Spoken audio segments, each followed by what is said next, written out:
Hey, what's up, people? I'm IGP, and welcome back to Subnautica Below Zero. Today's video, we're going to continue checking out the developers' updates. As scattered as they might be, it's always good to get even just a little bit of something.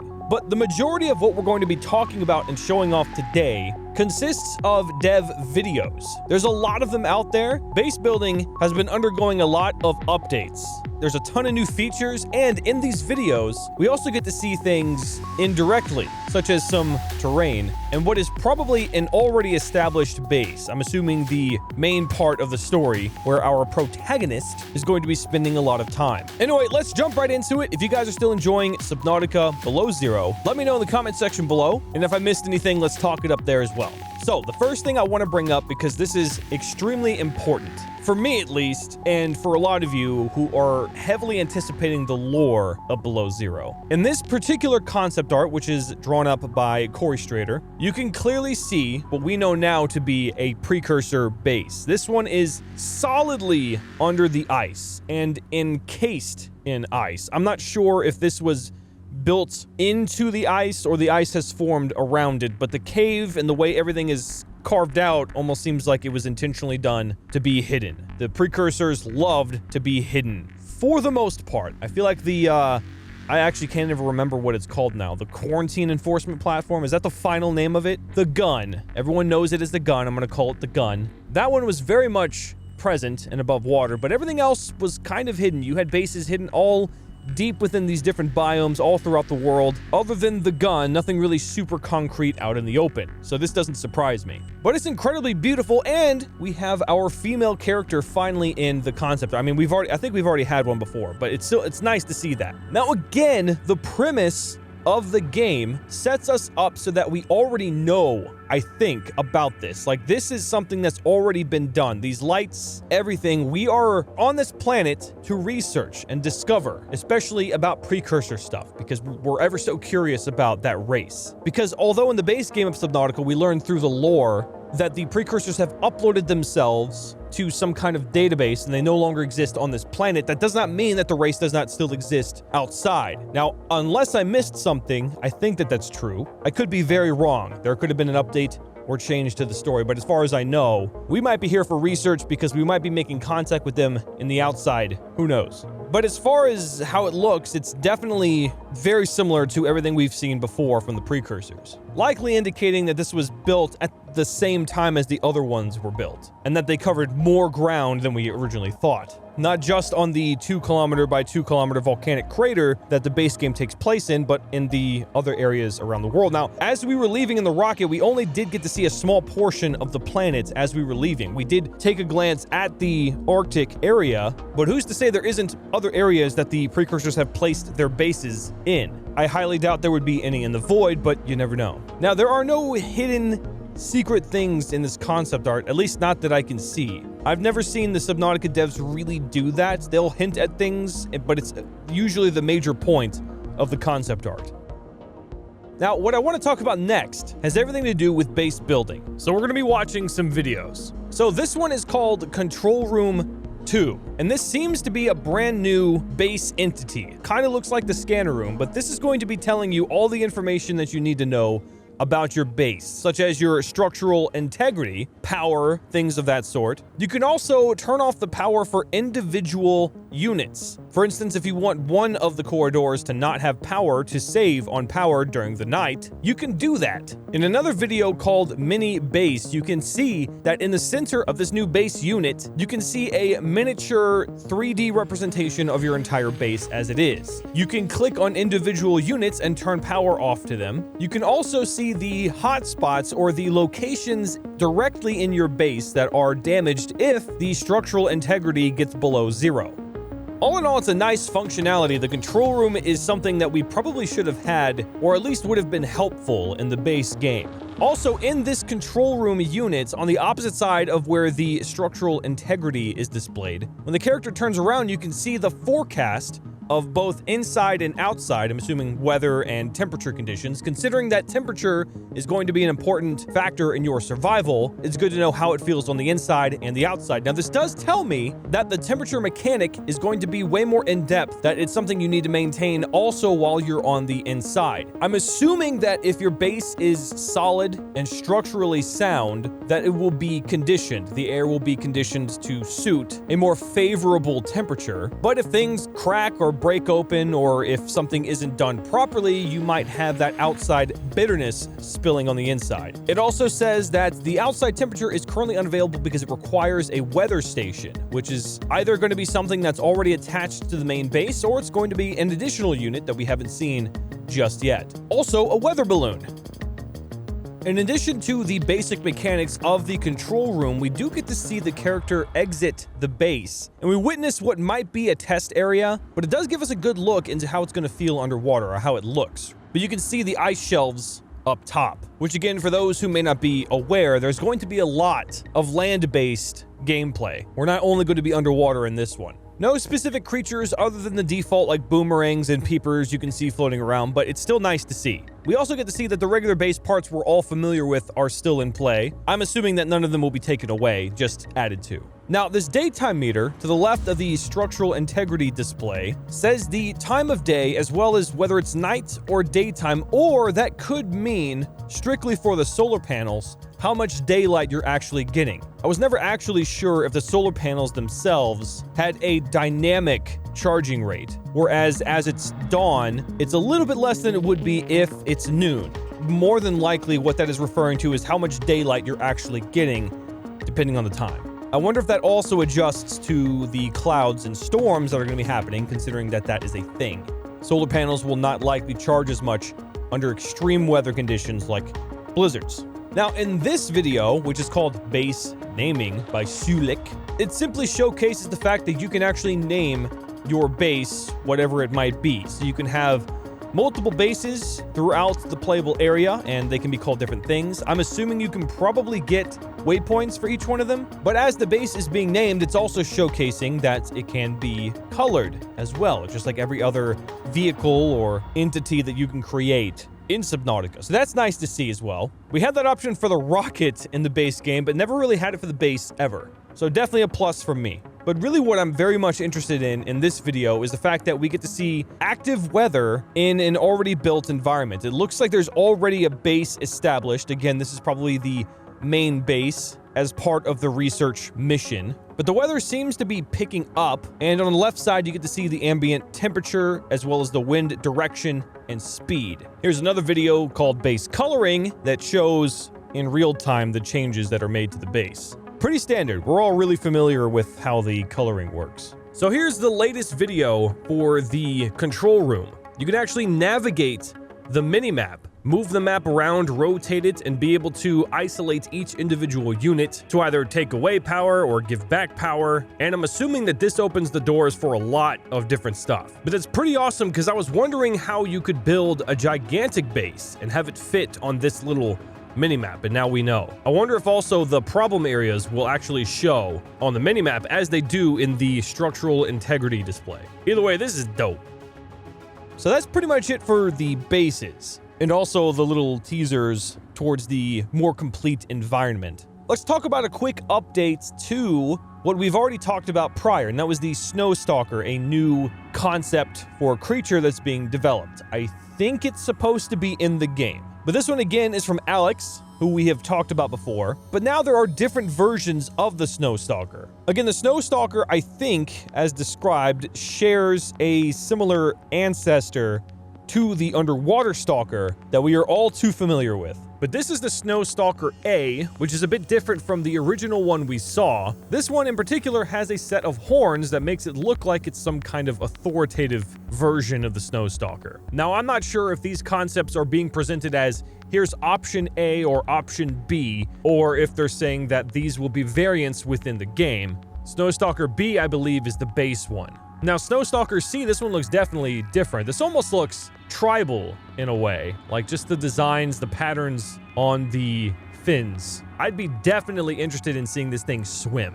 Now, this one's really cool. This one is the Stalker B I think, or labeled later as F, either one. It's the same one. But this has a snow stalker in the background, posing standing up. It does say it can use its tail as a prop to stand tall and view its surroundings. They called this the kangaroo pose. Now, from what I've seen, people are speculating this to potentially be a male and female type deal, similar to how we have cows and bulls, but nothing is certain. I think it's being presented as options, as in it could be this one, or this one. Either way, they all look amazing, and I'm excited to see it. Now, back to some more videos. Here's an interesting one. This one is called Exosuit Power Slide, again by Sulik. It is as the name sounds. It is an option to power slide on the ice with the exosuit, which one, kind of in a way, confirms that the exosuit is going to remain in the game. Now, we already know that that was being considered because Corey had said it previously. And two, that we're going to have different interactions and better land movement for the exosuit. We all know the exosuit does well, very well underwater. All of its upgrades and attachments and things suit it to be able to perform better underwater. But now seeing this, I'm wondering if we're going to be able to get more land upgrades. Power sliding seems great.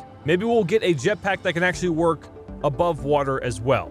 Here's another video called Deployable Drill, which we've kind of talked about a little bit previously, but the drill is going to be able to gather resources from various types that are above ground, much like the exosuit drill, I'm assuming. It doesn't really have a texture or anything, and it looks kind of strange, but it does have the icon pop up, just like it does when you have the exosuit drill. You'll be able to probably place this over top of many of the resources on top of the ice. However, as we talked about the ice worm in the previous video, which if you haven't seen, that'll be down in the description below, but we know that this thing will make a lot of noise, and it will attract the ice worm, which means it's dangerous. Which I kind of like, because in essence, this setup, this scenario for the expansion, really in theory should give our character everything that they need to be able to survive. But there are hazards that conflict even what we think should be the best things for us. I'm assuming we're going to be able to utilize the drill pretty much immediately, because if it's our job to do research, we should have these tools available. But the environment still gives us a challenge that we can only use it sparingly, or we have to be very careful about how we utilize the tools. Now, this one I am absolutely loving the idea of. This is called Phase Gate, and as we've seen before with gates all around the base game and how they can take you from one location to another, these seem to be able to be built by the player and placed wherever, either in the base or outside of it, creating a fast travel option for our character. Now, I'm not sure because in this video, we're only seeing it inside of the base, and I'm assuming that this thing needs to be powered, just like the other phase gates around in the base game. We needed precursor power ions to be able to operate the gates. It may just be exclusively for locating around your base, even potentially in multiple bases from one base to another. I think that's what I'm seeing here, isn't it?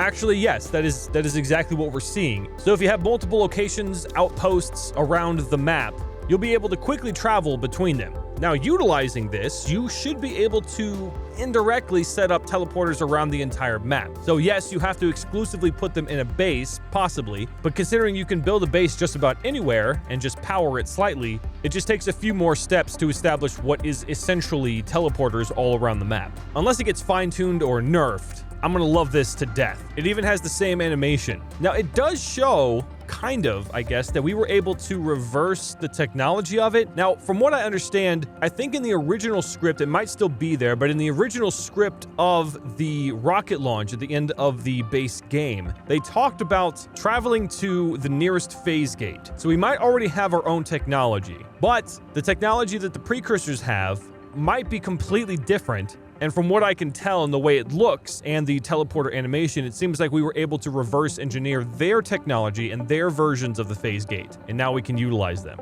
I can't be sure though, I can't remember if the final draft of the AI talking to you in the rocket says that we're going to the nearest interstellar phase gate. I could be wrong. Now, recently what's been changed a lot on the Trello has everything to do with vehicles, one being the hover bike, which now has a name. As stated here by Scott, name of bike is now Snow Fox, considering this complete. The card has been moved from to do to done, so Snow Fox is officially the name of the hover bike, which is nice. You have the sea moth and the Snow Fox. Beautiful. I know a few people who will be very happy about that name choice. From what I can tell from the cards that are done, the hover bike is pretty much well established, at least the first pass. I'm assuming we're probably going to be seeing some more videos on it relatively shortly. But also what's being worked on in terms of vehicles is the sea truck, which we kind of talked about a little bit previously. This is a good diagram of what the sea truck is supposed to be like and how it's supposed to function. Seems like you exit via being ejected from the back of the initial hull part of the vehicle, and then you can attach to what I assume to be a charging area or a station in general where you can customize it and dock it. A docking station, there you go. But also could be the hulls itself. They're adding lights to it, toggleable like the Sea Moth for the sea truck.